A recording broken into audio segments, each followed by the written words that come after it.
sedikit mengenal lebih jauh mengenai pemateri kita hari ini, yaitu Ibu Devi Indah Anwar. Izinkan saya untuk share profil Ibu.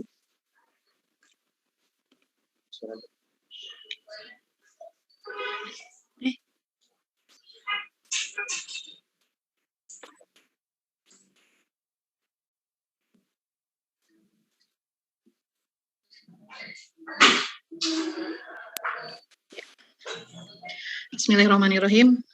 Inilah biodata atau kurikulum vitae dari pemateri kita hari ini. Nama lengkap Ibu Devi Indah Anwar SSI MSc, tempat tanggal lahir Bogor 12 Oktober 1986.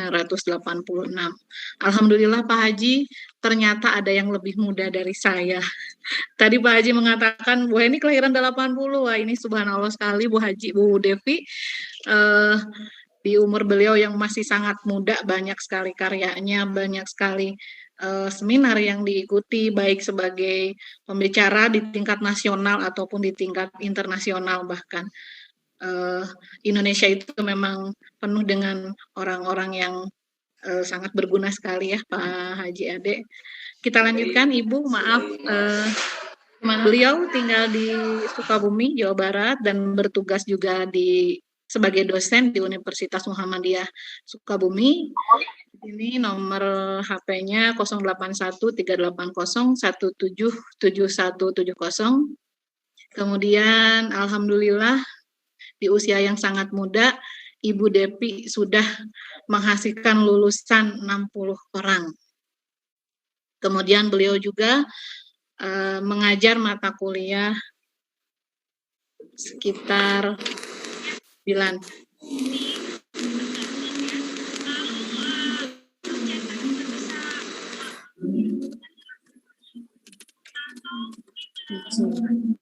Maaf. Kemudian ya, riwayat pendidikan, beliau lulusan dari S1-nya Universitas Brawijaya, kemudian menyelesaikan S2 di Universitas Gadjah Mada pada tahun 2011. Pengalaman penelitiannya di sini cukup banyak, alhamdulillah, dari mulai 2014 sampai 2018. Selain melakukan penelitian, beliau juga melakukan pengabdian kepada masyarakat dalam 5 tahun terakhir ini. Ada 2 kegiatan ya Bu Devi, kemudian aktif juga menulis, ada ini artikel ilmiah dan beberapa jurnal dalam 5 tahun terakhir. Di sini bahkan beliau juga tadi seperti yang sudah saya ungkapkan, aktif sebagai pemakalah dalam seminar ilmiah, baik itu seminar nasional, bahkan seminar internasional. Yang menarik bagi saya ini yang terakhir, Ibu menjadi pemakalah di Universitas Muhammadiyah Tasikmalaya ya Bu. Berarti pernah ke kota Tasikmalaya. Waktu itu kebetulan memang diselenggarakannya online Bu, jadi nggak sampai. Oh berarti nggak ke sini. Oh iya, kalau begitu nanti wajib ke Tasik. Ya ditunggu di sini. Kalau kota Bogor tadi katanya kota hujan ya Pak Haji Ade. Kalau Tasik itu kota kuliner, banyak makanan enak sekali di sini. Mantap ya, dong kesana. Iya, mangga diantar di kota Tasik. Insya Allah. Ya itu mungkin Ibu. Sedikit untuk yang lain juga Bapak Ibu Guru Kimia yang saya hormati, sedikit profil materi kita hari ini yang di usia sangat muda sudah berkarya begitu banyak, bahkan saya malu gitu, malu karena keilmuan beliau, tapi bangga sekali bisa bergabung di sini, kita nanti bisa saling nge-share ilmu. Ya, selanjutnya tanpa menunggu waktu lagi karena peritas juga sudah selesai, saya serahkan sepenuhnya waktu kepada pemateri kita, yaitu Ibu Devi Indah Anwar. Kepadanya disilahkan. Baik, terima kasih Bu Heni dan Pak Ade Rahman ya. Alhamdulillah, alhamdulillahirrahmanirrahim. Allahumma sholli ala Muhammad wa ala ali Muhammad. Terima kasih atas kesempatan kedua yang telah diberikan kepada saya untuk bisa bersama-sama dalam majelis ilmu ini dan majelis silaturahim ini. Tadi disampaikan ketika pembacaan CV sepertinya ini ya, tapi kalau melihat tadi mata kuliah, kemudian dari segi penelitian maupun pengabdian, sebetulnya agak tidak linear ya, tidak sejalur dengan materi yang akan saya sampaikan sekarang. Tapi mudah-mudahan nanti kita bisa saling sharing, saling bisa mereview begitu ya, mereview materi tentang sifat koligatif larutan. Sebentar. Oh, share screen-nya dari saya ya. Baik. Kita mulai saja.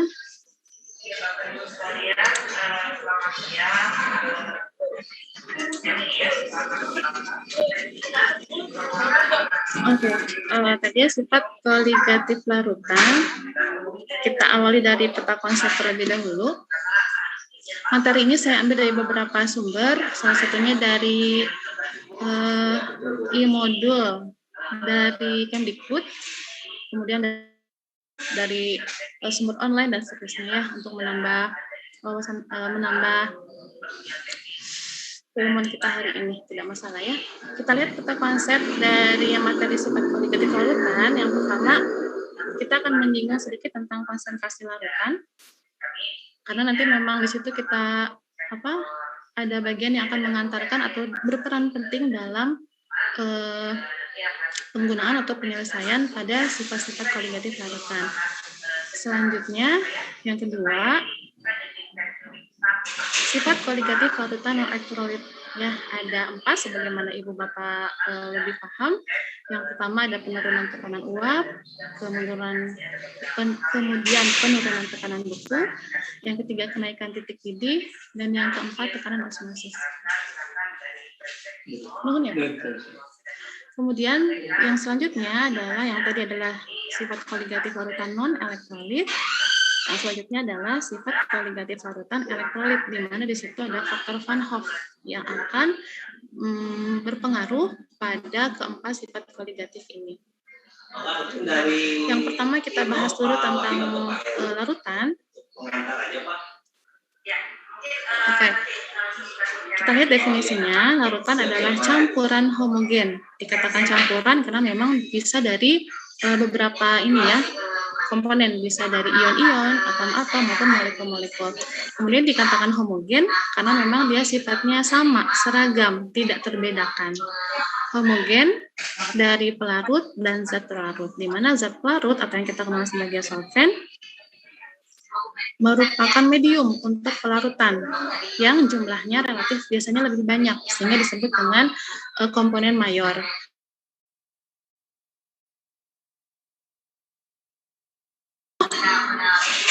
Ya Allah, mohon maaf.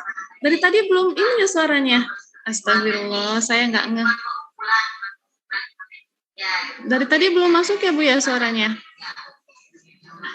Aduh, punten. Sudah, Ibu sudah masuk dari tadi, sudah masuk. Cuma ada double suara dari Ibu kayaknya. Karena ada di ruangan saya ada beberapa yang sedang Zoom ini berbagai. Oh, jangan ada perkuliahan ya? Ya nggak apa-apa Bu. Mohon maaf ya. Ya pakai itu aja, pakai earphone, insya Allah bisa agak terkurangi.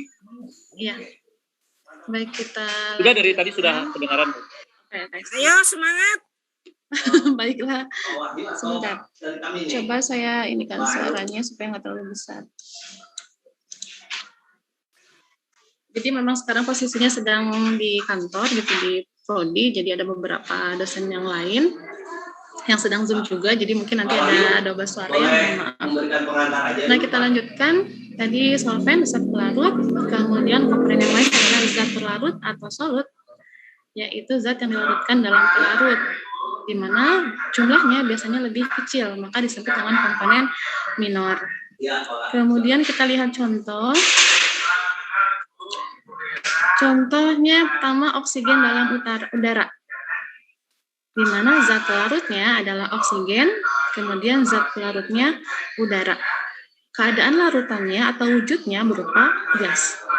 Contoh yang kedua adalah larutan garam, di mana zat larutnya adalah garam, zat pelarutnya air, keadaan larutan atau wujud larutannya adalah cair. Contoh yang ketiga, batu apung. di mana zat pelarutnya adalah udara, kemudian zat pelarutnya adalah batu apung, kemudian keadaan larutan atau wujud larutannya adalah padat. Jadi kalau selama ini kita mengenal larutan itu identik dengan liquid begitu ya, dengan cairan, ternyata keadaan larutan ini bisa dalam wujud yang lain, baik itu gas, cair maupun padat. Nah, dalam membahas larutan bisa dinyatakan dalam beberapa konsentrasi. Yang pertama kita bahas kemolaran atau molaritas, di mana simbolnya M besar. Kalau dalam kimia kan penulisan simbol itu harus tepat, harus benar begitu ya. Ini mas pasti sudah sangat paham sekali Bapak Ibu sekalian, di mana kemolaran adalah banyaknya mol zat terlarut dalam tiap liter larutan. Harga kemolaran ini dapat ditentukan dengan menghitung mol zat terlarut atau solut dan volume larutan. Kalau kita lihat persamaan matematisnya, molaritas tadi ya, mol zat terlarut M solut dalam setiap liter larutan, volume dalam larutan. Atau karena mol merupakan massa, perbandingan massa dengan MR. Nah, di sini sebetulnya saya juga menggunakan rumus yang salah, yang keliru ya, yang sudah tapi sudah lazim atau sudah umum digunakan oleh mungkin guru-guru saya juga dulu ya ketika sekolah atau bahkan sampai sekarang. Kita nuliskan mol itu ini gram per MR. Padahal dia adalah simbol yang kurang tepat. Gram kan merupakan satuan ya. Harusnya di sini adalah massa. Jadi mol sama dengan massa per MR ya, massa atom relatifnya. Nah, ini mah sudah tentu saja. Kemudian konsentrasi yang kedua ada kemolaran atau molaritas. Nah, simbolnya M kecil. Kemolaran adalah jumlah mol zat larut dalam tiap 1 kg pelarut murni. Jadi molaritas dalam volume ya. Sedangkan molaritas dalam massa pelarut murni. Untuk menentukan molaritas suatu larutan dapat dihitung dengan persamaan dari ya. Oh, ini juga salah nih, kurang tepat ya. Harusnya simbolnya M kecil. Kalau M besar kita gunakan sebagai molaritas. Kalau molaritas kita gunakan simbol M yang kecil. Diturunkan sejumlah penambahan kapasitas PETCare ini. Nah, dari sisi kemudian konsentrasi larutan yang lain ada fraksi mol. Di mana fraksi mol ini adalah perbandingan mol zat terlarut atau pelarut terhadap jumlah mol larutan atau mol totalnya. Ada fraksi mol dengan simbol X, P untuk terlarut atau solut. Jadi fraksi sama dengan mol fraksi tersebut, misalkan fraksi solut berarti mol solut per mol totalnya, itu mol solut dengan mol solven. Begitupun dengan XP atau X solvennya ya. Ini mas sudah ingin sekali ya. Kita cepat saja. Oh, karena fraksi mol ini adalah perbandingan mol zat terlarut solut dengan pelarut, di mana si solut dan pelarut tadi adalah komponen dari larutan, maka fraksi mol zat larut dengan fraksi mol pelarut pasti sama dengan 1 ya. Kemudian konsentrasi yang lain bisa juga digunakan persen. Nah, persen ini sebetulnya beragam juga, ada persen massa, kemudian persen volume, persen berat per volume, massa per massa, dan seterusnya. Ini salah satu contohnya persen massa. Kemudian konsentrasi yang lain ada juga ppm, part per million atau bagian per juta. Atau ppb, misalnya ada juga ppb ya, part per billion, yang biasanya menunjukkan konsentrasi dengan nilai yang relatif kecil. Biasanya kita gunakan untuk menunjukkan konsentrasi bahan B3 misalkan ya. Kalau untuk menggunakan, misalkan saya punya larutan asam basa, misalkan kita menggunakan molaritas ya, misalkan 1 molar NaOH, 1 molar HCl. Tapi kalau untuk menunjukkan konsentrasi bahan B3, salah satunya adalah logam-logam yang bersifat toksik, biasanya kita menunjukkan konsentrasinya dengan ppm karena memang jumlahnya yang relatif kecil ya. Nah, itu sebagai pengantar konsentrasi larutan. Sekarang kita masuk ke materinya, yaitu sifat koligatif larutan. Sifat koligatif larutan, sebagaimana Ibu Bapak ketahui, bahwa sifat larutan yang bergantung pada jumlah molekul zat terlarut. Jadi tergantung dari jumlahnya, bukan jenisnya, bukan ukurannya. Ya, jadi ada di pretest mungkin ya. Sehingga yang mendefinisikan sifat koligatif larutan adalah sifat larutan yang tidak bergantung pada jenis dan ukuran zat terlarut, tetapi hanya bergantung pada jumlah partikel zat terlarutnya. Nah, jumlah partikel zat terlarut ini bisa kita indikan dengan konsentrasi tadi. Ada molaritas, ada fraksi mol, dan seterusnya. Ya. Kita perhatikan ilustrasi seperti ini. Ada 3 larutan. Yang pertama larutan urea, larutan glukosa, dan larutan sukrosa. Nah, ternyata ketiga larutan ini memiliki sifat koligatif yang sama. Padahal partikel atau ukuran partikel ketiga larutan ini kan pasti berbeda ya. Yang paling mudah kita lihat misalkan glukosa dengan sukrosa. Glukosa dia merupakan monosakarida. Ya, monosakarida. Kemudian sukrosa dia merupakan disakarida. Gabungan glukosa dengan fruktosa. Yang pasti sukrosa memiliki ukuran partikel lebih besar dibandingkan dengan glukosa, apalagi dengan urea. Nah, jenisnya berbeda, ukurannya berbeda, tapi dia memiliki sifat koligatif yang sama. Artinya jumlahnya yang pasti sama. Jadi jumlah partikel urea, jumlah partikel glukosa, dan jumlah partikel sukrosa ini sama, sehingga mengantarkan mereka memiliki sifat koligatif yang sama, meskipun jenis dan ukuran si partikelnya berbeda. Ini ya.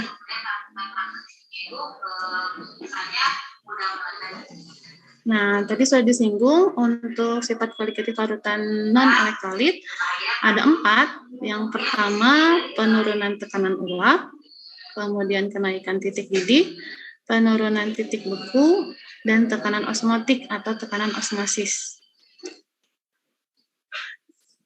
Kita bahas yang pertama, penurunan tekanan uap.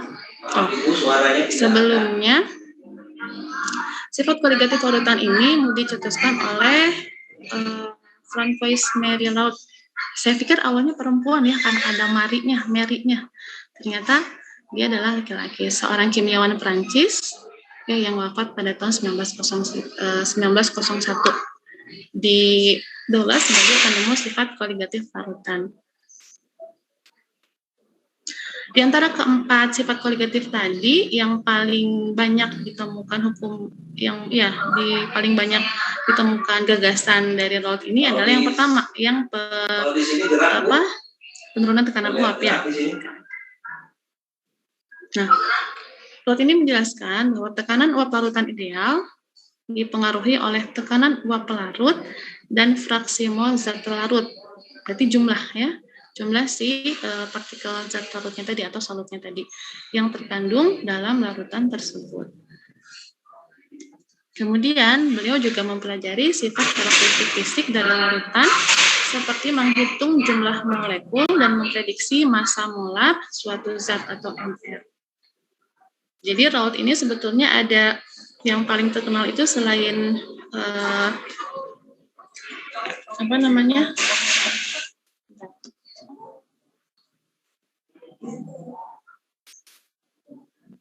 selain penurunan tekanan uap, juga dia mempelajari tentang penurunan titik. Memang hukum Laud ini lebih banyak dipakai pada sifat yang pertama ya, penurunan tekanan uap. Nah, kita lihat. Nah, saya punya tiga tabung atau 3 beker gelas yang tertutup. Ya, artinya adalah sistem tertutup. Yang pertama kita isi molekul air, artinya dia pelarut murni.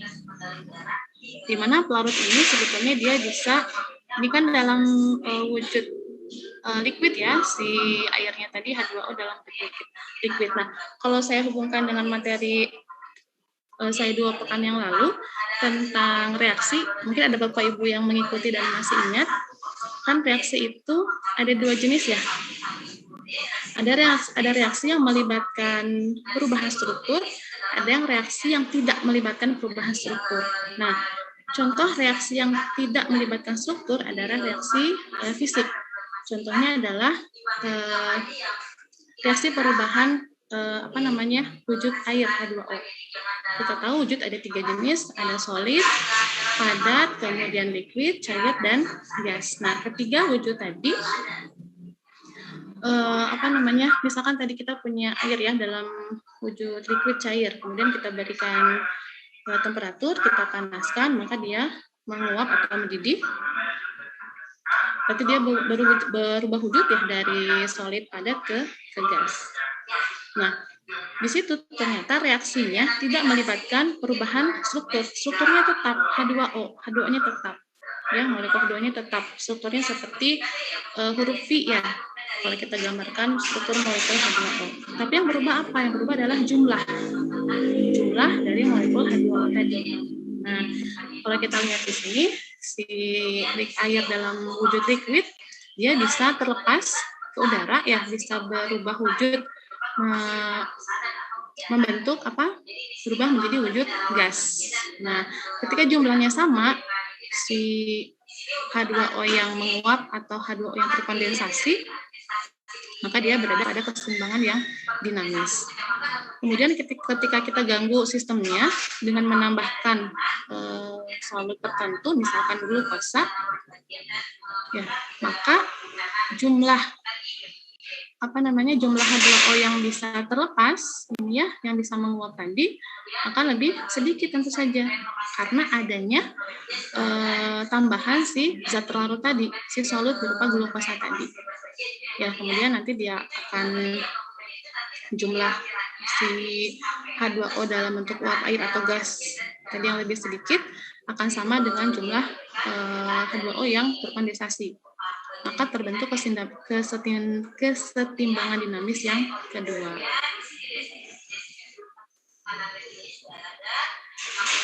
Oke, kita lihat karena bahasanya penurunan tekanan uap, kita lihat dulu definisi atau pengertian tekanan uap. Di mana tekanan uap ini adalah banyaknya uap yang terbentuk di atas permukaan zat cair akibat proses penguapan tadi.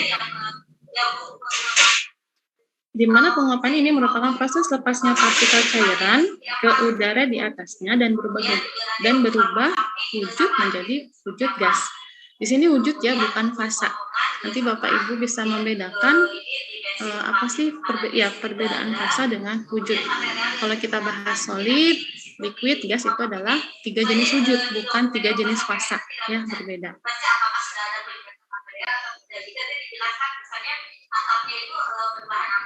Kemudian tekanan uap jenuh adalah tekanan yang ditimbulkan pada saat terjadi kesetimbangan antara jumlah partikel zat cair menjadi uap dan jumlah uap menjadi zat cair. Bentar.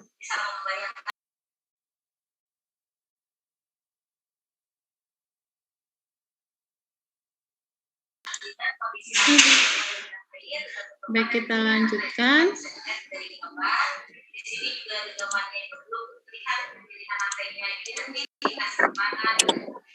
Nah, tadi adanya penambahan zat larut non-volatil, zat yang tidak mudah menguap, tadi contohnya glukosa, di dalam suatu pelarut dapat menurunkan tekanan uap pelarut.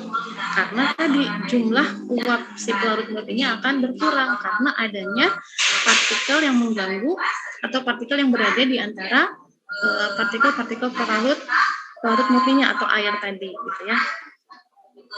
Nah, jadi adanya molekul zat larut di antara molekul pelarut akan mengurangi kemampuan molekul pelarut untuk berubah dari wujud cair ke wujud gas, sehingga jumlah uap yang terbentuknya akan berkurang. Ya, artinya tadi kan jumlah uap yang terbentuk dikatakan sebagai tekanan uap ya, sehingga tekanan uapnya akan berkurang atau penurunan. Jadi dalam larutan tersebut, molekul zat larut akan menghalangi molekul pelarut terlepas dari larutan untuk menguap. Nah, karena tekanan uap larutan gitu ya, ketika sudah ditambahkan solut atau zat larut tadi lebih kecil, maka selisihnya atau delta ya, penurunan tekanan uap adalah tekanan uap murni P0 sebagai P murni, tekanan murni dikurangi dengan tekanan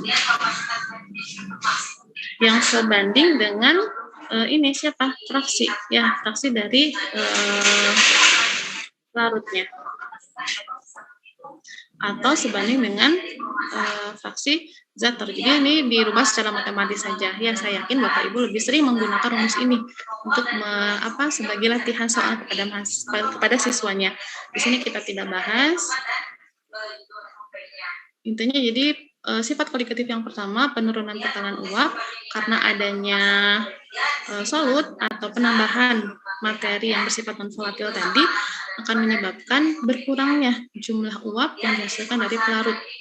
Begitu ya. Mungkin konsepnya di situ. Ya. Mohon nanti dikoreksi, ditambahkan atau diperbaiki jika saya ada miskonsepsi gitu ya. Kemudian yang kedua, sifat kualitatif yang kedua yaitu kenaikan titik didih.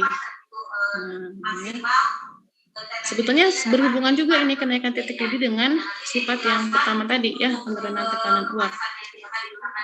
Oke, kita lihat di sini ada ilustrasi sedang masak air.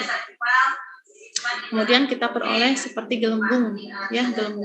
Kalau di bahasa Jawa namanya umuk. Kalau di bahasa Sunda mah ngagolak gitu ya. Kalau bahasa Indonesia mendidih.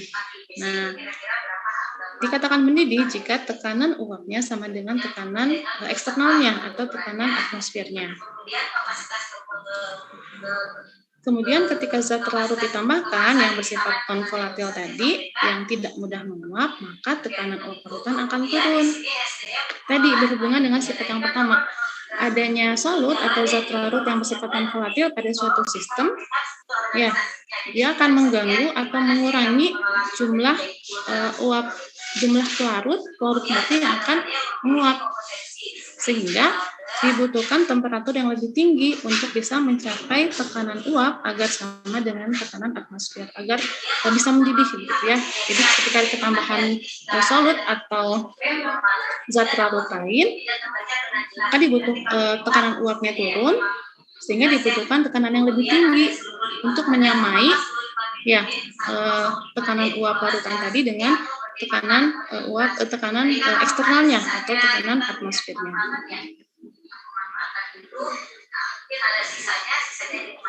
Sehingga titik didih larutan yang sudah ketambahan solut atau zat larut yang bersifat non-volatil tadi akan mengalami peningkatan.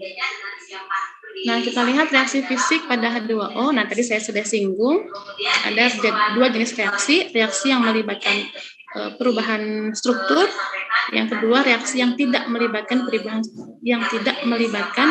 struktur. Reaksi yang tidak melibatkan perubahan struktur, contohnya reaksi fisik pada H2O, perubahan wujud pada molekul H2O. Sedangkan yang pertama tadi, reaksi yang melibatkan perubahan struktur, diantaranya ada 3, ada reaksi kimia, reaksi biologi, dan reaksi geologi.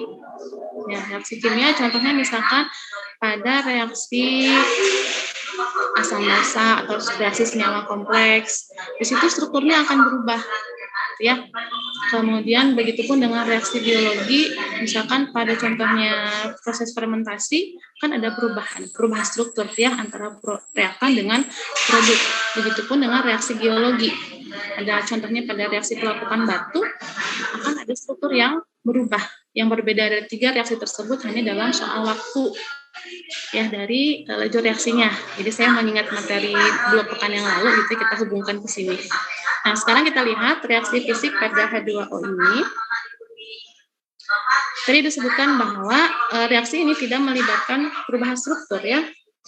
Jadi apa yang berubah, apa yang berbeda pada reaksi fisik di air ini, di H2O ini, tadi saya singgung, adalah jumlah molekulnya atau jumlah partikel si H2O ini. Jadi kita simbolkan H2O dengan jumlah M, dia bisa berwujud solid atau padat. Kemudian H2O dengan simbol N, sejumlah N, dia berwujud liquid atau cair. Kemudian H2O dengan sejumlah P, dia berwujud gas. di mana jumlah M ini pasti lebih banyak, lebih besar dibandingkan dengan N lebih besar, lebih banyak dibandingkan dengan P. Sudah kami lampirkan bisa disampaikan juga bahwa si jumlah molekul H2O dalam struktur dalam wujud padatan dia jumlahnya banyak sekali tak terhingga. Dalam wujud cair atau liquid jumlahnya ada 4. Sini ada 4 H2O dan di gas ada 1. Artinya jumlah ini juga menunjukkan densitas atau kerapatan si partikel tadi. Partikel H2O dalam wujud padat, contohnya misalkan es batu, jumlahnya akan banyak sekali, di mana densitasnya sangat tinggi, sangat rapat. Ketika dia tadi kita berikan kalor, kita berikan panas, kita panaskan pada temperatur tertentu, dia akan mulai meleleh, mencair, gitu ya. Maka jumlahnya dia akan putus, ya ikatan hidrogen antar H2O tadi akan putus sehingga jumlahnya akan berkurang. Yang tadinya banyak, jumlahnya jadi 4. Begitu pun dengan kita berikan panaskan lagi, akan lebih banyak H2O yang putus, atau hidrogen yang putus, maka densitasnya lebih rendah lagi, jumlahnya juga lebih sedikit. Ya, reaksi fisik pada air. Nah, kalau kita lihat H2O sebetulnya di alam, H2O dalam bentuk liquid atau cair, itu sebetulnya adalah H9O4+, begini strukturnya. Ya. Kalau di konsep teori asam basa Bronsted teori mungkin ya, kita sering menggunakan H2O ini sebagai H3O+. Tapi sebetulnya tidak ada H3O+, itu yang ada adalah H9O4+, karena jumlahnya ada 4 molekul air, 4 molekul H2O ya yang terbentuk jika dia berwujud liquid atau cair. Kemudian untuk dokumen perbaikannya nanti masih kenaikan titik didih. Jadi sudah disampaikan titik didih adalah titik temperatur di mana air mendidih. Secara fisika mendidihkan tadi disebutkan perubahan wujud ya, wujud dari liquid membentuk gas uap tadi. Tapi kalau secara kimia mendidih ini adalah temperatur ini adalah energi yang digunakan untuk memutus ikatan. Nah, ikatan hidrogen di sini. Ya, energi yang digunakan untuk memutus di temperatur tadi kan kalor, atau energi yang digunakan untuk memutus ikatan hidrogen ini sehingga partikelnya terlepas sehingga dia bisa berubah wujud dari liquid membentuk gas gitu ya. Kalau kita lihat dari sudut pandang fisika dan kimia. Nah, titik didih terjadi ketika tekanan uap parutan sama dengan tekanan eksternalnya atau tekanan atmosfernya tadi. Kita tahu bahwa titik didih normal air ada 100 derajat Celcius, catatannya pada tekanan 1 atmosfer. Nah, bagaimana jika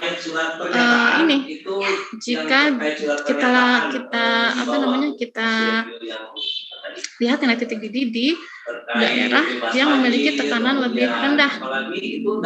Contohnya di pegunungan, karena dari hukum gas ideal itu kan PV sama dengan nRT ya.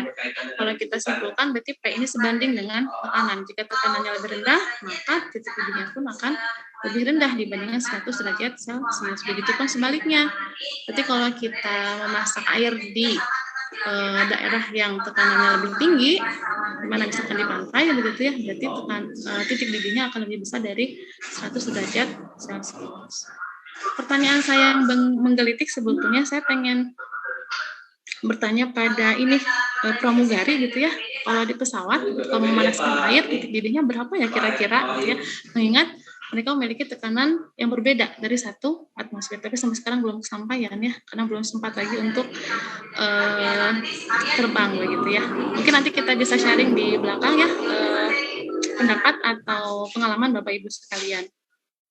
Pak Billy, ada yang ingin disampaikan? Selanjutnya, semakin rendah tekanan udara luar, artinya semakin rendah titik didih.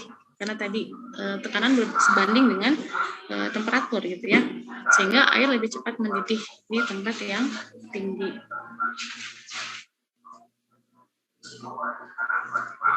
Nah, tadi disinggung ada istilah menguap, ada istilah mendidih. Samakah istilah menguap dan mendidih ini? Nah, kita lihat parameternya. Menguap merupakan perubahan wujud dari cair menjadi gas.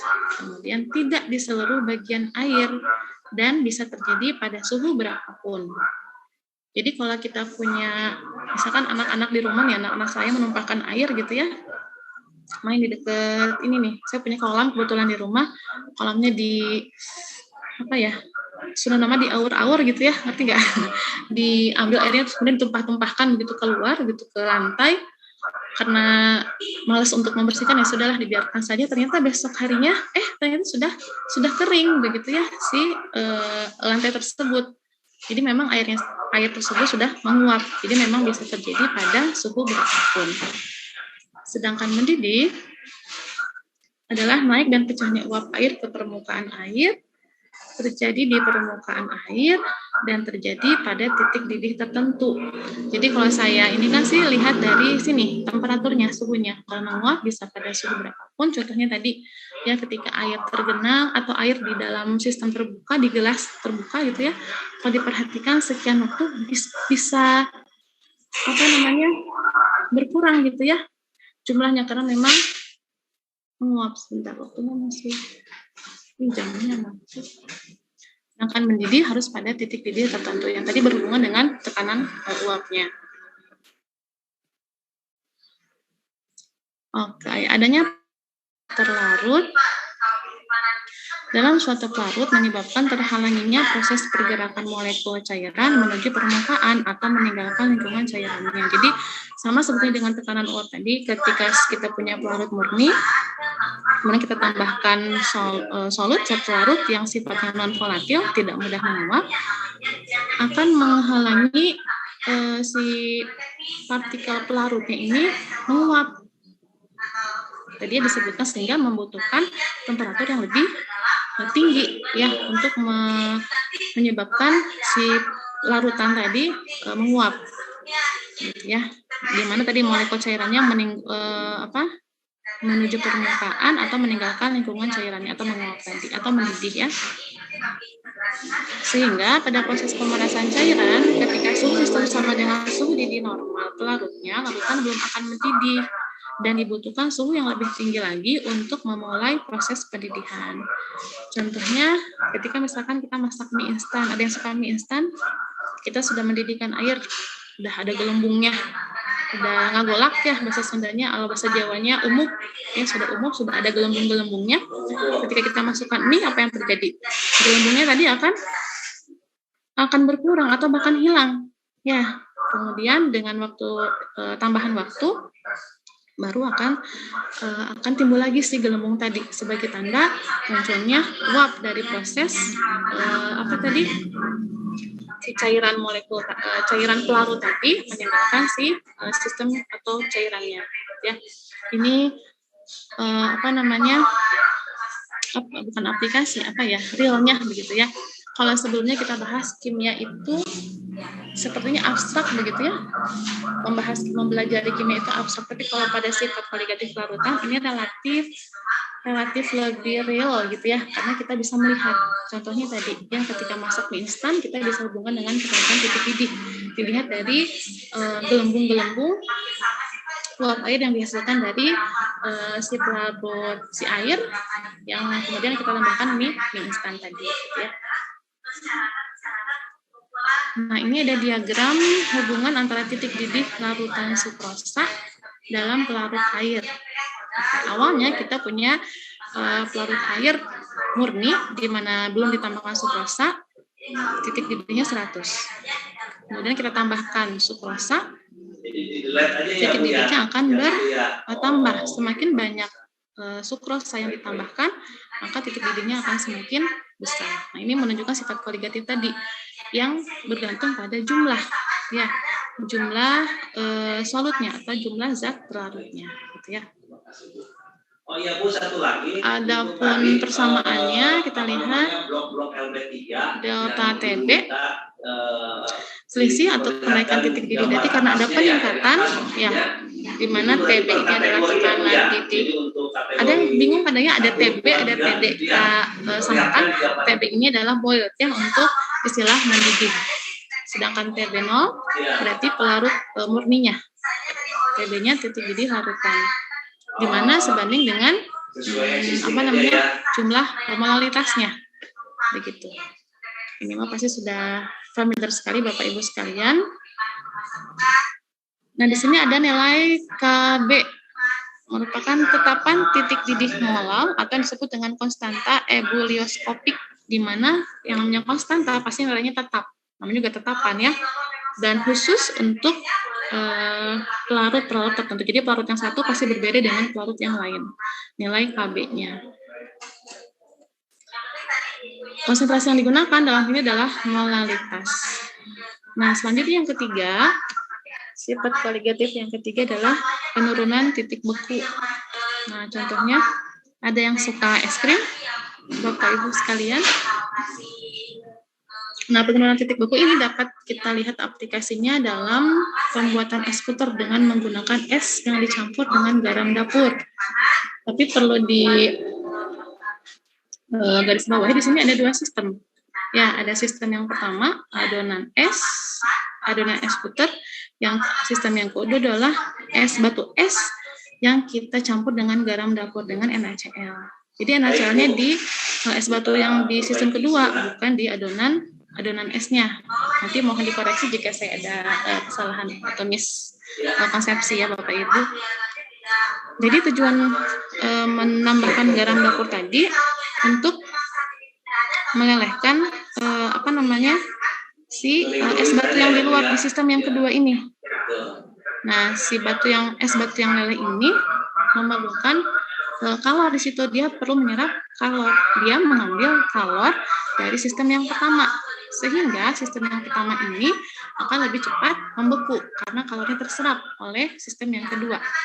Di mana es batu yang diberi garam tadi akan lebih cepat mencair. Ini pun juga nanti lihat kita penggunaan atau aplikasinya pada ini pembersihan salju ya, pembersihan salju nanti kita lihat di bawah. Insyaallah jelas Ibu, atur nuhun.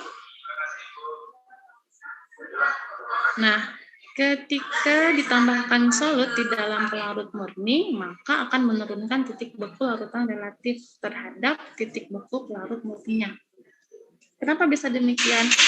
Sebetulnya konsepnya sama seperti tadi, baik yang sifat kualitatif yang pertama ataupun yang kedua, adanya tambahan solut dalam sistem tersebut akan mengganggu proses baik itu tekanan uap maupun titik didih tadi ya.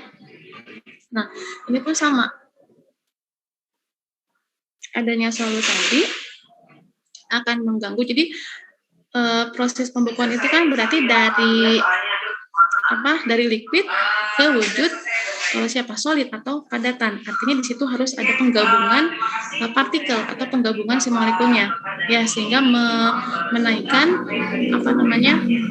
densitas atau kerapatannya. Nah, ketika ada si solut yang sifatnya non volatil ini, maka si partikel pelarut ini akan relatif sulit bergabung dengan yang lain. Artinya akan lebih sulit untuk membeku, sehingga diperlukan suhu yang lebih rendah lagi ya untuk menggabungkan si partikel-partikel yang sudah dalam bentuk larutan tadi ya. Nah, titik beku kita beri simbol TF, F untuk freeze. Kita tahu titik beku air adalah 0 derajat Celcius. Ketika kita tambahkan 10 gram gula, ternyata titik bekunya menjadi min 0,56 derajat Celcius. Ketika ditambahkan 10 gram NaCl, titik bekunya pun lebih berkurang banyak ya, sampai min 5,9. Ini juga salah satu yang nanti kita bahas, perbedaan elektrolit dan non elektrolit. Kita tahu gula dia bersifat non elektrolit, sedangkan NaCl bersifat elektrolit. Elektrolit artinya dia bisa terionisasi, artinya ada jumlah tambahan yang nanti kita lihat dari faktor Van Hoff ya, sehingga dihasilkan titik bekunya lebih rendah untuk yang larutan elektrolit ketika ditambahkan NaCl. Nah, ini seperti saya sampaikan tadi, kita punya sistem A, pelarut murni, kemudian sistem B, pelarut yang sudah ketambahan solut, sehingga kita katakan sebagai larutan. Nah, ketika kita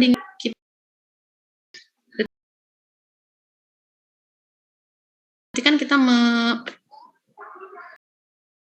menarik begitu ya, mendekatkan molekul pelarut satu dengan molekul pelarut yang lain ya, untuk meningkatkan densitasnya sehingga bisa berubah wujud dari liquid ke padat. Nah, adanya si solut atau zat pelarut tadi akan mengganggu ya interaksi partikel pelarut murninya tadi, sehingga akan lebih sulit tadi untuk bergabung, lebih sulit untuk membeku. Jadi pada sistem B, molekul pelarut akan susah berubah menjadi wujud padat, akan susah berinteraksi, susah bergabung, gitu ya, susah bersatu, gitu ya. Karena partikel pelarut menghalangi pergerakan partikel pelarut, sehingga dibutuhkan tekanan yang lebih, dibutuhkan temperatur ya, suhu yang lebih rendah lagi.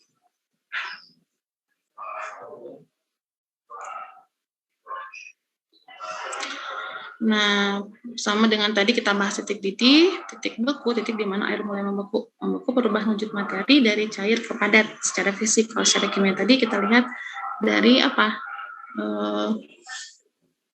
Kalau tadi ikatan, sekarang kita lihat jumlah molekulnya, ya. Untuk menambah jumlah molekul, berarti molekul yang satu dengan yang lain harus berinteraksi, bergabung, gitu ya. Nah, ini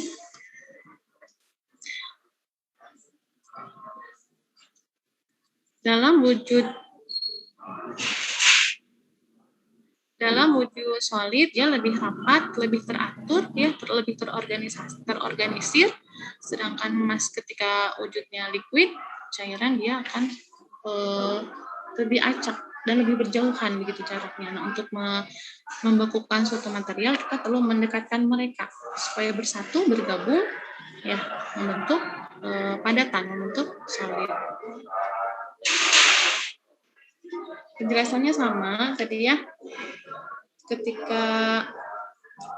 Jika suatu zat pelarut ditambahkan pada suatu pelarut murni hingga membentuk larutan, maka titik beku pelarut murni akan mengalami penurunan, di mana dia membutuhkan suhu yang lebih rendah, ya.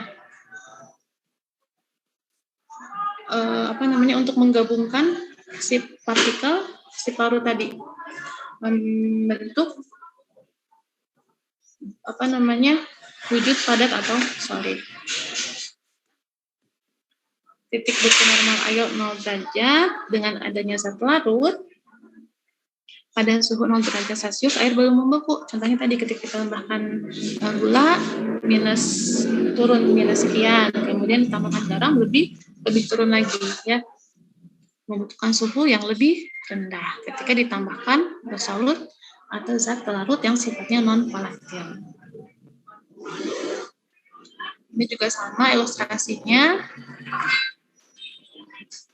Ketika pelarut murni didinginkan, maka molekul pelarut mudah bergabung karena hanya ada mereka saja.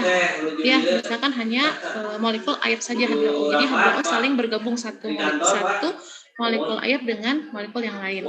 Tapi ketika ditambahkan zat pelarut, solut yang tadi, solut lalu didinginkan, maka molekul pelarut akan sulit bergabung karena terhalang. Ini ya ilustrasinya.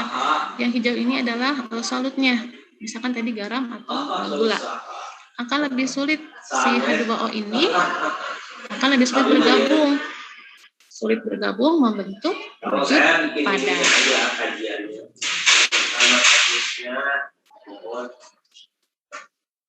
Akibatnya dibutuhkan temperatur yang lebih rendah sebagai kompensasi menghilangkan energi kinetik agar molekul pelarut bisa terikat satu sama lain. Kan tadi karena adanya solut atau zat pelarut kan dia akan terhalang, sulit untuk bergabung, maka dibutuhkan temperatur lagi yang lebih rendah sebagai kompensasi menghilangkan energi kinetik, energi gerak, agar molekul pelarut bisa terikat satu sama lain, bisa bergabung sehingga berubah wujud menjadi padat atau solid. Mudah-mudahan penjelasannya tidak membulet ya, Ibu Bapak. Nah, karena tadi ada apa? Ketambahan solut atau zat larut tadi membutuhkan suhu yang lebih rendah untuk membekukan suatu material, maka penurunan titik beku ini atau selisih delta TF freeze beku adalah TF0 titik beku pelarut murni dikurangi dengan titik beku larutannya, di mana sebanding dengan molalitasnya.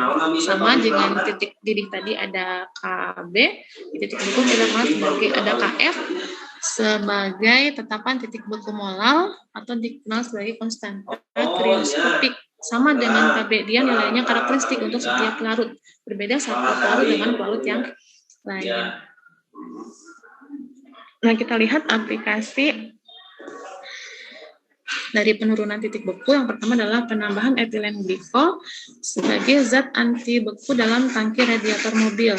Tadi kan disampaikan penambahan zat larut atau solut ini kan menurunkan titik beku si pelarutnya. Ketika kita menambahkan etilen glikol, jadi pada temperatur sekian tidak akan membeku. Ya, jadi bisa dikatakan sebagai zat anti beku dalam tangki radiator mobil. Kemudian contoh yang lain tadi sudah dijelaskan penambahan garam atau NaCl guna mencairkan salju yang ada di jalanan. Tadi disampaikan bahwa titik beku air itu kan 0 ya. Ketika kita menambahkan garam NaCl, dia akan menurunkan. Bagaimana dia bisa menurunkan titik beku tadi kan dijelaskan menghalangi ya, si solut tadi menghalangi partikel solvent ini untuk berikatan, bergabung ya, membentuk solut tadi. Bisa saya sampaikan juga bahwa penambahan NaCl ini menahan laju pembekuan. Jadi yang harusnya pada suhu 0 derajat Celcius itu sudah membeku ya, membentuk salju, kalau kita tambahkan garam berarti belum terjadi pembekuan di situ ya, sehingga bisa kita gunakan untuk membersihkan salju di jalanan. Yang ketiga contohnya tadi pembuatan es butet ya, yang dua sistem tadi ya. Sistem pertama adalah adonan esnya, sistem yang kedua adalah es batu yang kita tambahkan garam. Yang terakhir, sifat koligatif yang terakhir yaitu tekanan osmosis. Jadi sebetulnya dia pakai aturan yang mana? Kalau pakai yang tekanan osmosis atau tekanan osmotik. Nah, ini ilustrasinya. Kita lihat definisinya. Peristiwa osmosis adalah proses perpindahan molekul pelarut dari larutan encer ke larutan yang lebih pekat, atau dari pelarut murni ke suatu larutan melalui selaput semi permeable. Jadi selaput semi permeable ini dia memiliki diameter pori ya, ukuran pori yang sangat kecil yang hanya bisa dilalui oleh larutan yang encer, yang pelarut murninya saja yang tidak bisa dilalui oleh si larutannya. Jadi si solutnya, di mana solut ini biasanya memiliki ukuran yang lebih besar, dia tidak bisa melewati selaput semi permeable ini. Peristiwa osmosis akan berlangsung hingga dicapai suatu kesetimbangan. Kesetimbangan ini ditandai oleh berhentinya perubahan volume larutan. Ya, mohon maaf ya Bapak Ibu, berisik sekali di sini.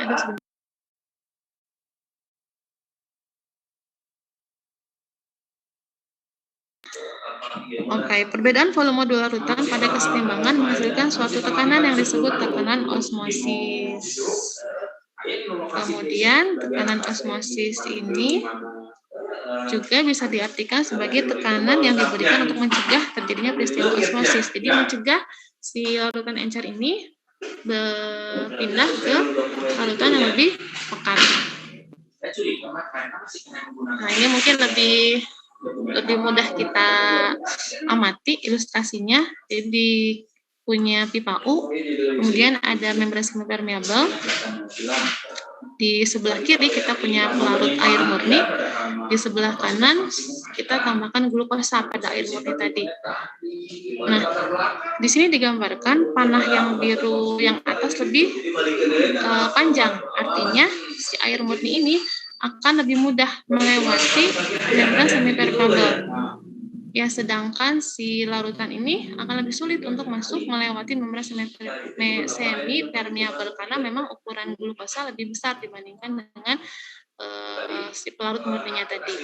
Akibatnya, nah, tadi kan di sini akan lebih banyak air murni yang bergerak ke larutan lebih pekat ya. Jadi yang encer ke yang pekat sehingga diperoleh volume di yang sebelah kanan di larutan akan lebih tinggi. Nah, kalau kita berikan tekanan untuk menyeimbangkan tadi ya si mengembalikan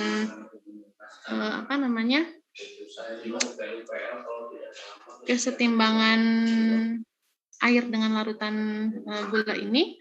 Nah, tekanan ini akan sama dengan jumlah atau volume volume larutannya, begitu ya. Jadi tekanan osmosis ini tekanan yang digunakan untuk mencegah agar si larutan encer ini tidak lagi bergerak ke larutan yang pekat.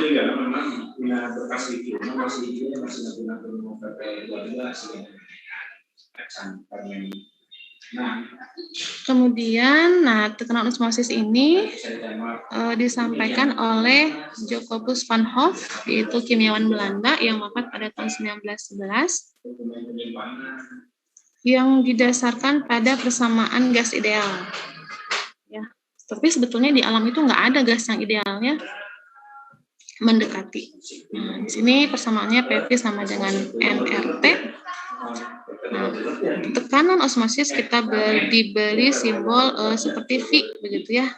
V volume sama dengan nRT, di mana mol per volume, kalau V-nya kita pindahkan ke bawah, berarti mol per volume itu sama dengan konsentrasi dalam parameter atau dalam besaran molaritas.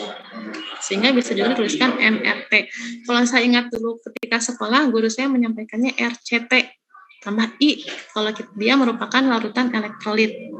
Yang mudah diingat RCTI katanya ya. R tetapan gas, C-nya konsentrasi, C di sini berarti dalam parameter molaritas ya. Kemudian T temperatur dalam skala Kelvin. Kemudian I catatannya ketika dia bersifat elektrolit ya. Ini RCTI. Nah, kita lihat beberapa aplikasi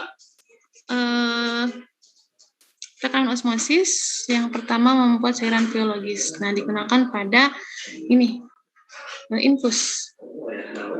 Tekanan osmosis terjadi pada peristiwa masuknya larutan infus ke dalam tubuh melalui pembuluh darah. Cairan infus yang dimasukkan harus bersifat isotonik, sama dengan cairan intrasel agar tidak terjadi osmosis. Kalau berbeda kan tadi yang encer akan bergerak ke yang lebih pekat, ya. Nah, agar tidak terjadi osmosis baik ke dalam ataupun keluar sel darah. Dengan demikian sel darah tidak akan mengalami kerusakan, tidak akan mengkerut, ya karena tidak mengkerut ataupun menggelembung, ya jika larutannya bersifat isotonik. Aplikasi yang lain membasmi keong mas. Hewan lunak seperti keong mas akan mati karena proses osmosis apabila permukaan tubuhnya diberi garam. Atau contoh yang lain ini misalkan melepaskan lintah ya. Lintah di tubuh yang digigit lintah misalnya. Kalau dicabut kan akan sakit ya. Nah, kita taburkan garam, maka terjadi peristiwa osmosis di situ. Si garam tadi kan relatif lebih pekat ya dibandingkan dengan di tubuh si lintah, sehingga si lintah tadi akan terlepas. Yang ketiga, pengawetan makanan. Garam dapur atau nacalin dapat membunuh mikroba penyebab makanan busuk yang berada di permukaan makanan. Yang terakhir, penyerapan air oleh akar tanaman. Tumbuhan menyerap air dari dalam tanah melalui proses osmosis. Karena kan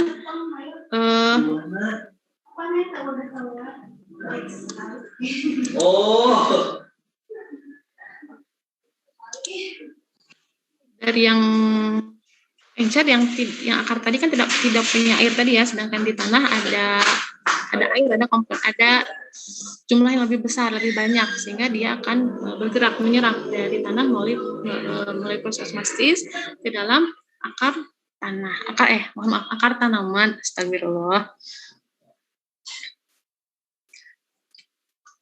Saya jadi grogi begini. Nah, yang terakhir, sifat koligatif larutan elektrolit. Kalau tadi kan yang non-elektrolit, kita tidak memperhatikan jumlah ion, karena memang tidak terbentuk ion ya, tidak terionisasi. Bukan non-elektrolit. Nah, pada larutan elektrolit, kita harus perhatikan proses ionisasinya. Sifat koligatif adalah sifat larutan yang hanya dipengaruhi oleh banyaknya partikel yang terdapat di dalam larutan. Nah, larutan elektrolit tadi ada proses ionisasi akan mempengaruhi jumlah dari partikel si zat larutnya tadi atau solutnya tadi, sehingga akan mempengaruhi sifat koligatifnya. Disampaikan oleh Van Hoff ya. Dia menjelaskan bahwa sifat koligatif larutan elektrolit pasti lebih besar dibandingkan larutan non-elektrolit karena ketambahan partikel yang dihasilkan dari proses ionisasi larutan elektrolit tadi. Nah, pada larutan non-elektrolit, contohnya glukosa di dalam air, maka glukosa yang sudah terlarut di dalam pelarut ada dalam bentuk molekul tunggal glukosa. Karena tidak terjadi ionisasi, hanya satu kita perhatikannya, hanya partikelnya tunggal.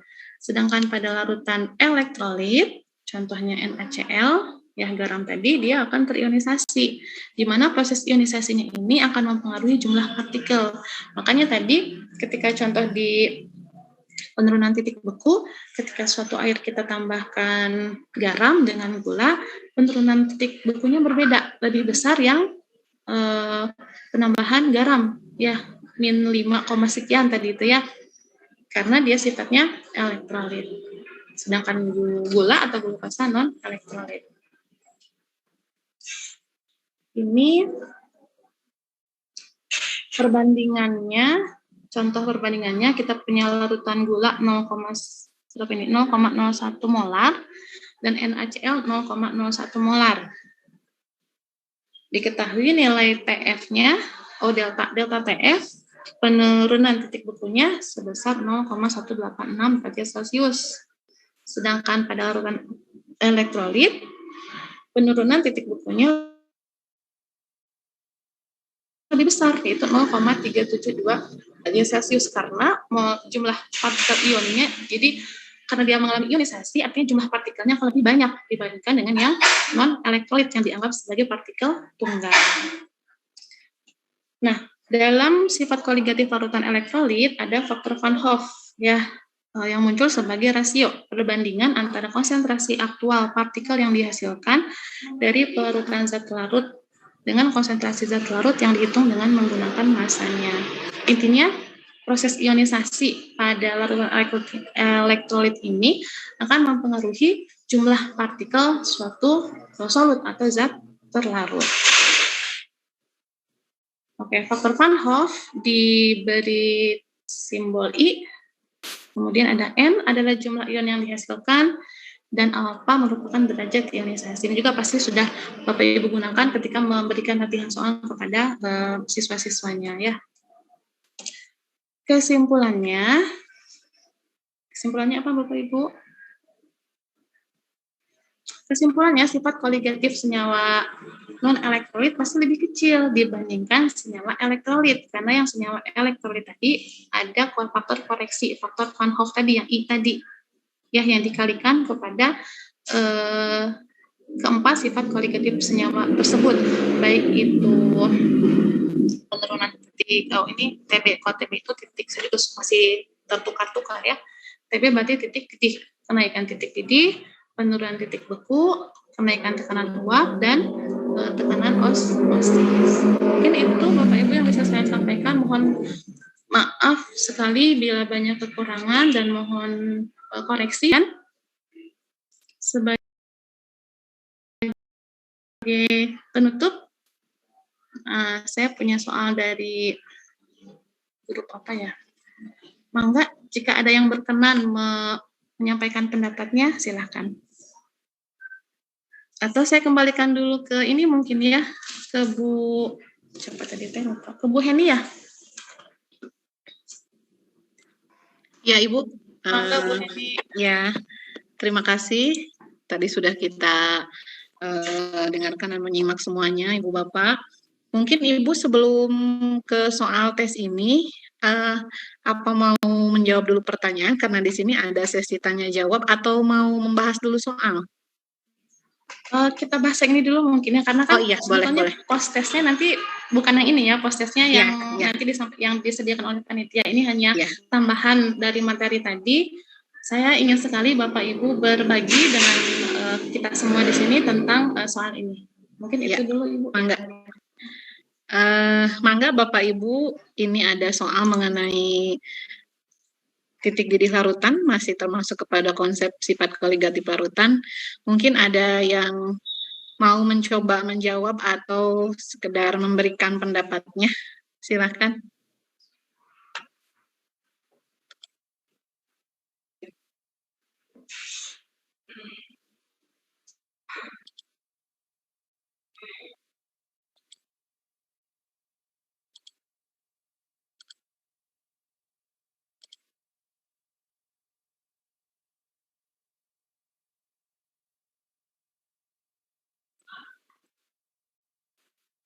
Iya, Pak Haji. Ini Bu Devi ada memberikan satu soal mengenai konsep sifat koligatif larutan. Di sini mungkin lebih kepada menentukan titik didih larutan tersebut. Mungkin Pak Haji mau sedikit berpendapat atau mungkin menyelesaikan soal ini? Mangga, mungkin oleh Bu Heni dulu aja. Ya, Bapak Ibu mungkin yang lainnya. Mungkin. Ya, yang lainnya teman-teman. Ini adalah adanya 2 nilai alfa ya. Adanya 2 nilai derajat disosiasi ya. Gimana tuh? Apakah kan ini jumlah partikelnya berarti ya? Tinggal ini kan silahkan mungkin Bapak Ibu semuanya. Yang pertama kan derajat ionisasinya 60%, yang dari 60% ini terurai lagi menjadi 20%. Nah, itu berarti ya logika ininya Ibu ingin mengembangkan pemikiran kita.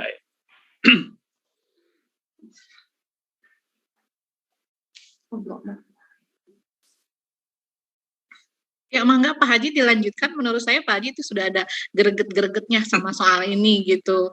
Jadi apa salahnya ya Bu Devi? Pak Haji silakan. Belum menghitung secara matematis, cuman mengomentari soal ini dulu mungkin nanti step atau tahapannya mungkin ya. Tadi kan sudah sekali ngelihat Pak Haji sudah langsung greget gitu. Oh ini di sini ada 2 nilai alfa atau derajat ionisasi gitu ya Bapak Ibu. Saya kira untuk silakan melanjutkan tahapannya mungkin seperti apa sambil Bapak Ibu di rumah dan yang menyimak di sini mencoba menyelesaikan setelah tahu tahapannya. Begitu mungkin ya Bu Devi? Iya, mangga. Yang Pak Haji dilajengkeun sekali. Ayo mangga sok atuh disanes heula. Peserta aya abdi makan ieu host gitu ya. Ayo kosong biasa. Nggak apa-apa, kita kan di sini share ilmu ya Bu Devi.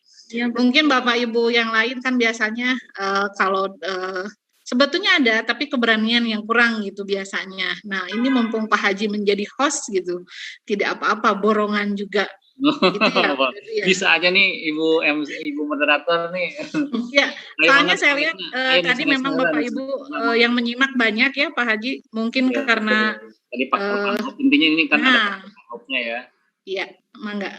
Cuman memang ini ada agak Ibu sengaja nih bagus jadi ada permasalahan di nilai alfa, kemudian menghubungkan nilai alfa, kemudian nilai n-nya Bu ya. Itu gimana tuh solusinya? Mangga silahkan. Di antara teman-teman, mangga mungkin ada yang ingin memecahkan permasalahan ini.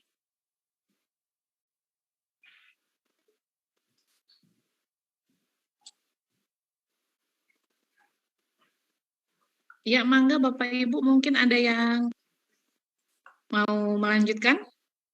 Tadi sudah kelihatan ada 2 nilai alfa, berarti ada setelah 60% terurai kembali menjadi 20%.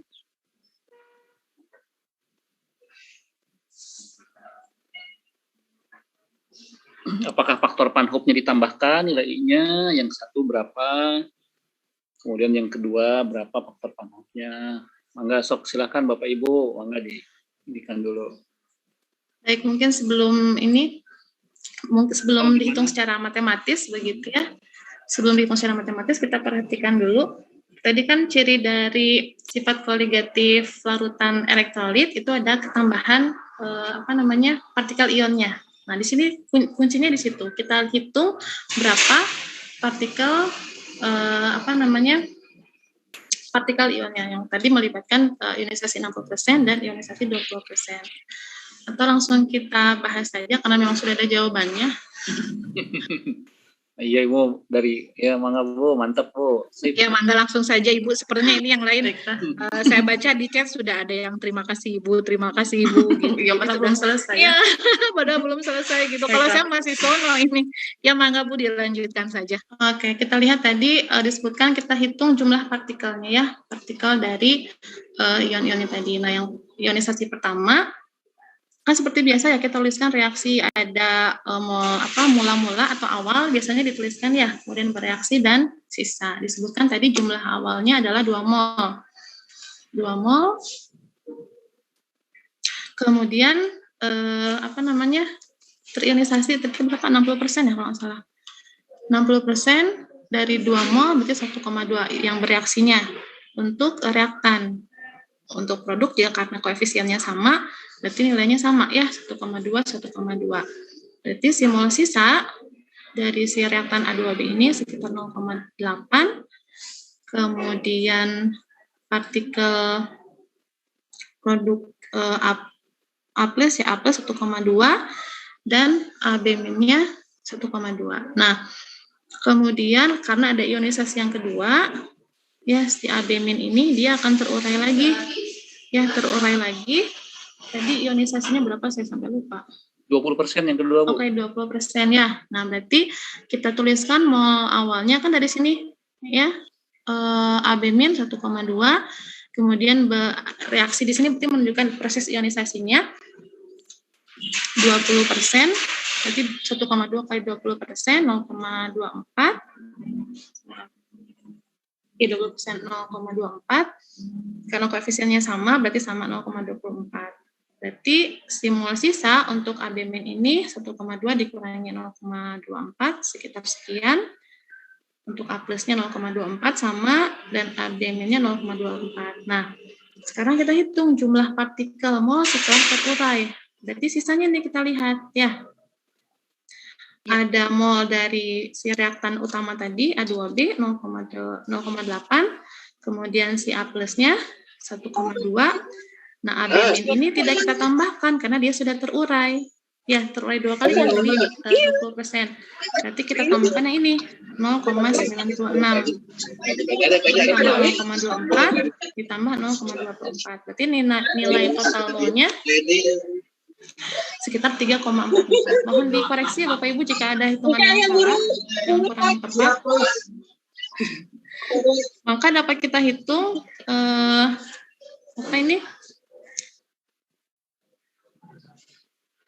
dari persamaannya ya, dari rumusnya tadi ya. Dari persamaan rumusnya tadi penurunan molalitasnya langsung molalitas. Ya. Intinya di sini sih kita menghitung jumlah partikel atau molnya. Ya, kemudian kita kalikan, kita masukkan ke persamaan tadi sehingga kita peroleh nilai delta TB-nya 1,72. Sedangkan nilai TB-nya si titik didihnya berarti kita tambahkan dengan 100.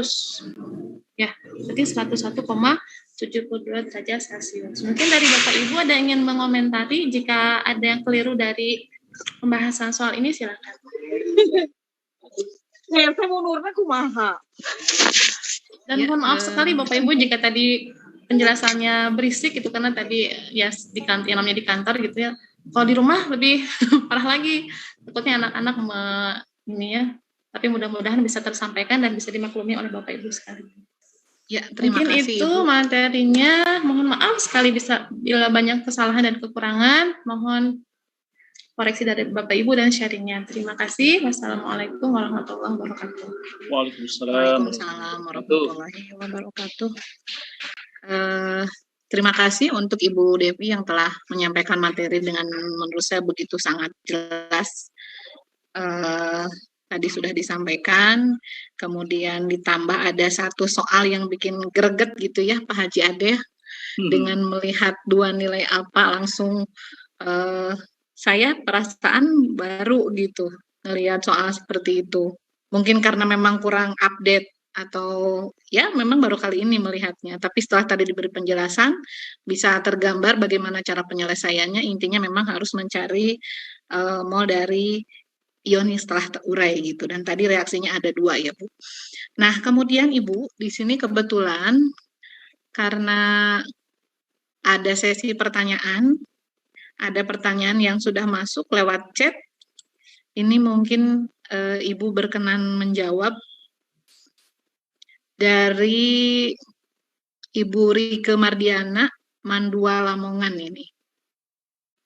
Di sini dituliskan apabila ada dua larutan atau jika diketahui dua larutan, elektrolit dan non-elektrolit yang dicampurkan, bagaimana cara menghitung sifat koligatifnya? Itu mungkin Ibu. Sebenarnya persoalan seperti ini sederhana dan sering kita jumpai mungkin ya ketika kita mengajarkan materi ini di pembelajaran di kelas. Tapi mungkin Ibu bisa menyampaikan penyelesaian dari permasalahan seperti ini. Mangga Ibu Devi silahkan. Baik, izinkan saya mencoba menjawab ya. Jika memang ada dua jenis larutan elektrolit dan non-elektrolit, bagaimana menghitung sifat koligatifnya? Tentu saja kita perhatikan adalah yang non-elektrolit ya, karena yang elektrolit, karena dia akan sangat mempengaruhi jumlah partikelnya ya, sependek sepengetahuan saya. Tadi kan disebutkan kalau yang non-elektrolit kan tunggal ya, dihitung satu, tidak terlalu berpengaruh. Tapi untuk yang non-elektrolit, Allah Akbar, astagfirullah, maaf ya Bapak Ibu. Kalau yang non-elektrolit, dia kan partikelnya tunggal, tidak berpengaruh banyak terhadap sifat koligatif. Tapi yang elektrolit, karena dia terionisasi, maka ada jumlah partikel lain yang harus kita hitung, yang kita gunakan dalam perhitungan sifat koligatif tersebut. Mungkin begitu ya Ibu, sependek yang saya tahu, mohon maaf, mohon tambahan dari Bapak Ibu sekalian. Ya, mangga Pak Haji Ade mungkin mau menambahkan. Ibu maaf, ini sebelumnya share screen-nya sebetulnya belum di stop. Oh iya, sebentar. Oke, baik, terima kasih. Ya. Iya betul, seperti intinya sih memang dihitung aja jumlah partikelnya seperti kata Ibu tadi, bisa total jumlah partikelnya berapa, udah dikalikan dengan pendekatan rumus yang tadi diberikan ya, seperti itu. Ya, cukup mungkin Bu Devi karena ini waktu sudah menunjukkan pukul 14.47. Kita masih punya post test ya Bu.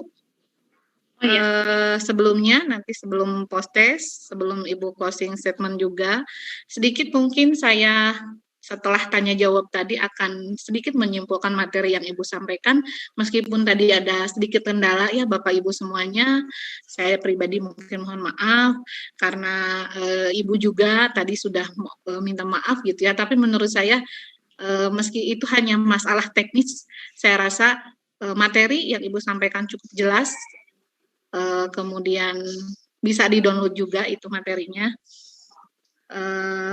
Dari materi yang sudah disampaikan hari ini, mungkin ketika pembelajaran di kelas untuk sifat koligatif larutan, bagi saya itu sebelumnya mungkin akan lebih menarik apabila aplikasi yang Ibu ungkapkan tadi dari setiap sifat itu diungkapkan di awal kepada siswa. Ibu kan tadi sudah mengelompokkan aplikasi untuk kenaikan titik didih, penurunan titik beku, sampai yang terakhir ada tekanan osmosis gitu. Jadi dengan memberikan semacam motivasi kepada siswa supaya pembelajaran lebih menarik, mungkin itu diungkapkan di awal. Karena sepertinya anak-anak tuh kalau di awal sudah dikasih rumus gitu, kesananya suka aduh ya rumus ya gitu, seperti itu Bu Devi. Itu mungkin ya Pak Ade. Kalau menurut saya untuk materinya bisa Bapak dan Ibu download saja. Saya juga mengucapkan banyak terima kasih kepada Ibu Depi yang hari ini sudah berkenan menyampaikan materi, dan ini untuk yang kedua kali, dan mudah-mudahan Ibu tidak bosan-bosan, masih ada kesempatan lain lagi. Alhamdulillah hari ini saya bisa bekerja sama dengan Ibu. Saya juga minta maaf apabila ada kekurangan selama memandu Ibu di sini. Mungkin kesimpulannya seperti itu saja. Mungkin yang mau tadi. menambahkan, Ibu. Ya, boleh mangga Pak Haji. Sifat koligatif ini termasuk kita bisa ini sebetulnya bisa membuat soal-soal yang disebutnya kimitaru ya, ada kimia tanpa rumus. Ya. Jadi kita bisa buat soal yang sepertinya dengan uraian yang sangat panjang, rumus-rumus dan sebagainya, tapi sebetulnya jawabannya itu karena tadi ada konsep yang sederhana. Ya. Sehingga sebetulnya misalnya kita membuat soal 20 soal ya, tapi karena kita sengaja memberikan choice-nya, pilihannya adalah jawaban yang memang tidak sesuai dengan materi atau sesuai dengan materi. Seperti misalnya titik didih kan, kita berikan jatnya, padahal di situ kan yang otomatis di bawah 100 misalnya. Nah itu jadi sehingga itu bisa dikatakan untuk memberikan kuis-kuis yang sifatnya soalnya banyak, misalnya ada 50 tapi mengerjakan 10 menit. Jadi kita hanya membacanya ngelihat dari pola berpikir polanya ya, di polanya. Oh itu karena kita sudah tahu, sehingga sebetulnya tidak usah ngitung, walaupun kita ngasih soal seperti hitungan gitu. Nah ini yang kita agak suka juga nih memberikan kepada anak-anak soal banyak, kerjain 10 menit, kan mereka pada heboh tuh ya. Tapi ternyata kalau mereka sudah hafal konsepnya kan itu tinggal polanya, oh ini berarti di bawah titik ini di atas titik ini tekanan uap, bla bla bla, itu seperti itu. Itu aja mungkin tambahannya sedikit. Ada di istilahnya disebutnya kimitaru, Bu, kimia tanpa rumus. Oh iya, kimitaru. Ya, alhamdulillah Bapak Ibu nambah juga perbendaharaan kata kita hari ini. Ada istilah kimitaru ya Bu Depi, Bapak Ibu sekalian, saya juga ini baru mendengar. Memang dahsyat sekali ya dengan diadakannya acara seperti ini, kita bisa share gitu, tidak terbatas ruang dan waktu. Saya juga bisa bertemu dengan guru-guru hebat di seluruh Indonesia, dengan Ibu juga sebagai pembicara di sini. Ya Pak Haji Ade, untuk konsep soal seperti ini mungkin lebih menarik pada siswa ya, karena siswa itu kan ketika belajar kimia yang ada di pikirannya hanya menghitung dan sulit gitu, dan untuk mengesampingkan hal seperti itu memang susah gitu ke anak-anak. Memang mindsetnya sudahlah kimia itu susah gitu, padahal menurut saya paling menyenangkan itu ya belajar kimia gitu. Emang kadang-kadang ada soal-soal di UTBK juga yang seperti kelihatan soalnya panjang ya, tapi sebetulnya dia konsep sederhana kalau kita bisa memikirkan. Memang kita harus paham konsepnya. Ya mungkin harus lebih pandai dalam menganalisis soal ya. Akan lebih baik lagi mungkin apabila Pak Haji Ade ada perbendaharaan soal seperti itu, nanti bisa di-share ya Bu Depi ya. Atau Ibu juga. Siap. Ya, demikianlah Bapak Ibu, sekali lagi saya mohon maaf. Tadi sudah tanya jawab juga sudah, ada pertanyaan sudah, kemudian ada penambahan dari Pak Haji Ade. Saya kira meskipun sedikit sekali interaksi dari peserta webinar kita kali ini, tapi saya lihat begitu banyak antusias Bapak Ibu guru kimia seluruh Indonesia untuk menyimak webinar ini, dan mudah-mudahan ilmu yang Ibu sampaikan bisa bermanfaat untuk kita semua. Dan kita diberi kesempatan lagi untuk saling menge-share ilmu di kesempatan yang lain. Sebelum saya ke post-test, mungkin ada yang mau disampaikan Ibu sebagai closing statement, mangga silahkan. Baik, terima kasih Ibu. Yang pertama saya ucapkan terima kasih banyak sekali ya atas diizinkannya saya bersama Bapak Ibu guru hebat di sini. Alhamdulillah bisa saling sharing, bisa silaturahim juga. Yang kedua, permohonan maaf sekali jika tadi dalam penyampaian materi banyak yang kurang berkenan, dan dari segi materinya pun mungkin ini mah materi sudah biasa untuk Bapak Ibu guru gitu, tapi bagi saya jujur mempersiapkannya lumayan karena memang bukan bidang bukan bidang keahlian saya begitu, tapi mencoba sharing, mencoba berbagi. Dan yang terakhir mungkin tadi disampaikan di awal, kalau kita belajar kimia kan seolah-olah hal yang abstrak, hal yang tidak bisa terlihat begitu ya, misalkan tentang reaksi kimia, tentang intinya abstrak lah kimia itu. Tapi ketika kita bahas sifat koligatif, ternyata real, ada, bisa kita lihat, bisa dipraktikkan. Mungkin Bapak Ibu guru lebih ketika praktik sifat koligatif dengan siswa. Ya, mungkin itu Ibu, mohon maaf dan terima kasih banyak. Assalamualaikum warahmatullahi wabarakatuh. Waalaikumsalam warahmatullahi wabarakatuh. Ya, terima kasih Ibu Depi. Bapak Ibu sekalian, guru kimia se-Indonesia, kita akan ada post-test sekitar 5 menit. Mangga dimulai dari sekarang ya Pak Haji Ade. Ya, Ya. bentar Bu ya. Kita Ya. ini dulu, share dulu.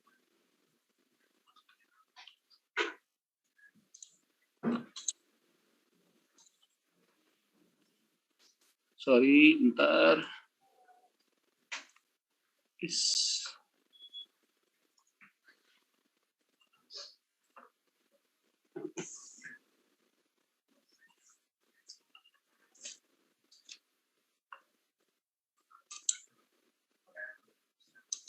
Ibu moderator, mungkin dari Ibu, saya ini ada sedikit kesulitan untuk ngopinya nih di komputer saya.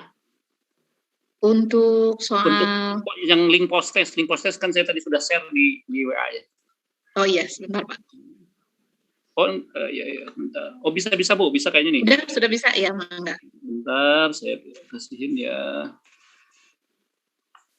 Iya, bentar. Nah, udah. Silakan Bapak Ibu di kolom chat ada link post test, mangga. Sudah kelihatan Bapak Ibu semuanya? Bu Heni sudah kelihatan link? Sudah, Pak Haji sudah muncul di sini. Ya, silakan Bapak Ibu untuk post testnya, mangga. Silakan Bu, mungkin di share screen untuk yang instrumen tadi. Ya, boleh sebentar Pak Haji.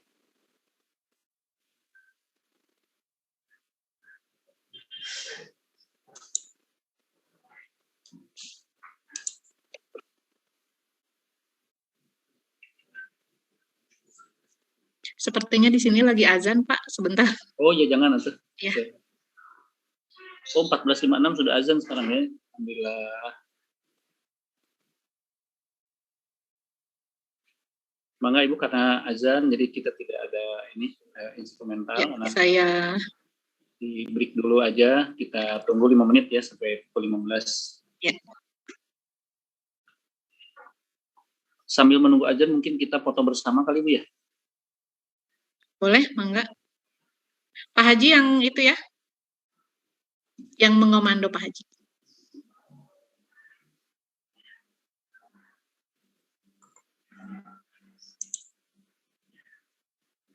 Ya, mangga Bapak Ibu sambil mengerjakan, atau nanti aja lah setelah pada pukul 15 ya. Takut keganggu lagi pada mengerjakan soal. Oh iya, boleh.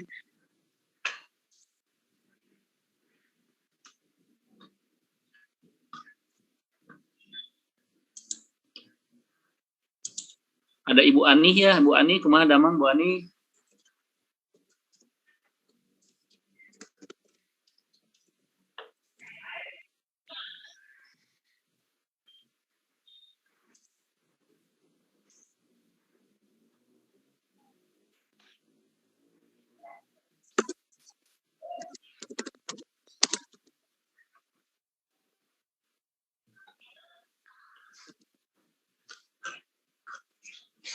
Atau dari saya aja musiknya yang dari Umi tadi ya, karena di kami belum ada Bu, kebetulan Bu Eni. Oh iya, mangga Pak Haji, mangga. Kita ini lagi ya, melihat profil Muhammadiyah lagi ya. Kita berharap mudah-mudahan nanti bisa direkomendasikan oleh Bapak Ibu siswa-siswinya, mungkin salah satu rujukan untuk dapat kuliah di UMI Sukabumi ya. Iya.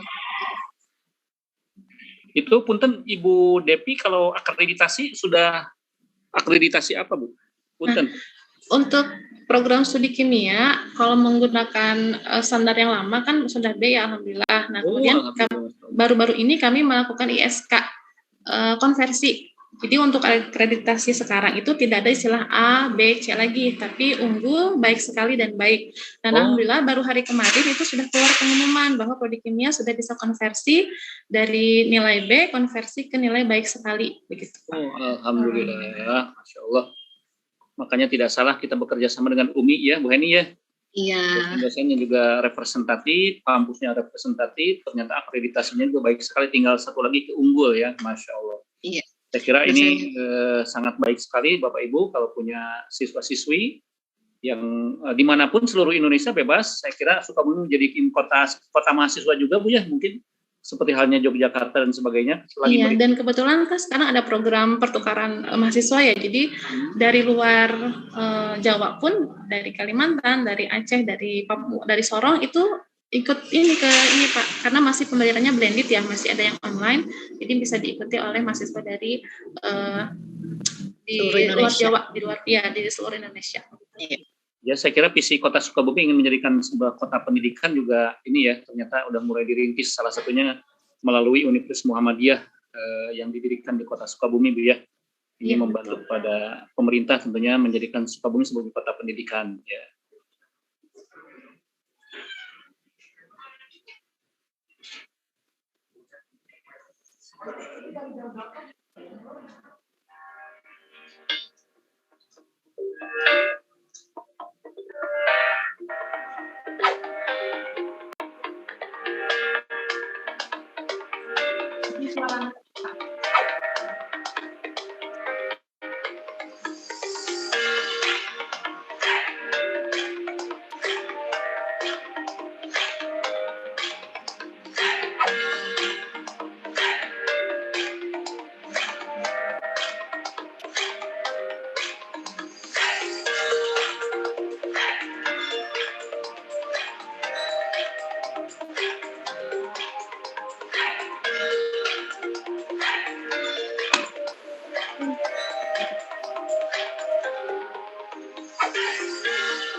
Ya, kan action di sini, di sekitarnya itu di sini.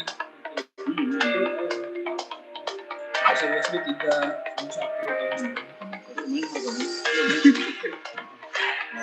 ada yang aja.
Ya, Pak Haji. Ya, di Tasikmalaya UMI juga ada juga, Universitas Muhammadiyah, Bu.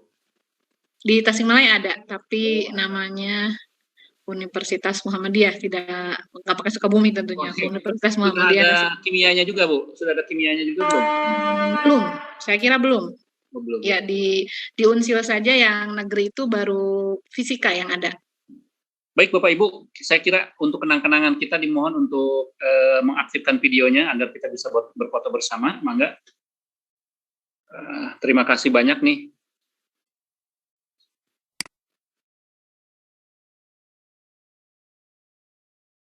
Bu Ani.